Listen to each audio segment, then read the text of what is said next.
The girls' state hockey tournament opens with a quarterfinal showdown between top seed Davies and the 8th-seeded Grand Forks Knight Riders. The Eagles made history last year when they captured the program's first state championship, and they haven't stopped soaring. They've finished the regular season undefeated against in-state competition and have hopes of going back-to-back. Davies has outscored its opponents by a combined 132-26, an astounding statistic and proof of their dominance. It's a senior-heavy group led by Morgan Savageau's 47 points. Junior netminder Noelle Lewis has been sharp when they've needed her to be, and this group looks poised for a successful title defense. Grand Forks played Davies a couple of times in the regular season, suffering losses of 3-1 and 5-1. Eighth-year head coach Alex Hedlund had the task of replacing 4 of her top 5 scorers off last year's team, and it's been a work in progress. Freshmen like Taylor Kilgore and Emma Gray have stepped up into bigger roles this winter. The Knight Riders have lost a lot of close games lately to state tournament-bound teams. They're hoping a breakthrough happens at state. West Fargo and Mandan meet in the 4-5 matchup. The United are 9-2-1 over their last 12 contests. Courtney Doctor and Alyssa Smith made big leaps from freshman to sophomore year and have combined for 23 goals. West Fargo will have plenty of motivation going into the quarterfinal matchup as well, having lost to Mandan twice during the regular season.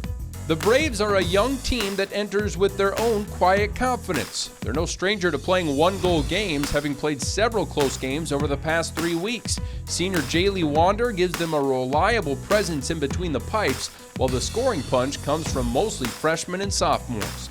Game 3 on Thursday features 7-seed Jamestown and the theme of the winter, the Blizzard of Bismarck. The Blizzard had its run of 6 consecutive state titles come to an end last year, but they have a roster that looks good enough to make a return to the top. Sophomore Brenna Curl is doing what her older sister Britta did for so many years, and that's dominate on both ends of the ice. Brenna is 6th in the state in scoring with 38 points. Freshman goalie Cambry Graybar is coming off a 41-save effort that led to a tie and a shootout loss to number 1 Davies. Count on Tim Meyer's team to be a tough bout over the 3-day tournament. Jamestown has one of the elite game changers in girls hockey in junior defenseman Alexis Kirkeby. She'll enter state as the 3rd leading scorer in North Dakota after producing 25 goals and 17 assists. The Blue Jays will need her to be at her best because the team's defense has struggled all year. They won't feel overmatched by their opponent, though. Jamestown played the Blizzard tough this winter, skating to a tie and a 2-1 loss earlier in the year. The top player in the state skates onto the ice in the final game of the evening. Fargo North-South junior Riley Bartz has scored a whopping 58 goals and has 78 points. That's 30 more than the next skater on the list.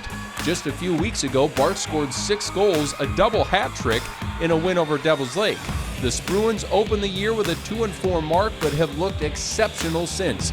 With 2 capable goalies and a roster with some high-end talent, look for North-South to make a strong push toward making the title game for the 2nd straight season.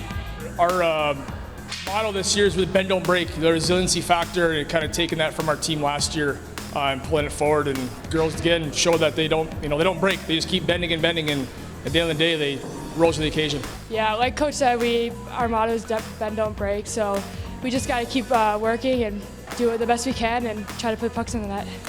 Minot is standing in their way. The Magi tied the Spruans back in early January and more recently dropped a 3-0 contest the day before Valentine's Day. Minot has its own top-scoring threat in junior Talon Cope, who scored 26 goals, which trails only Bartz. The Magi also possess a great goaltender, which is treated like gold this time of year.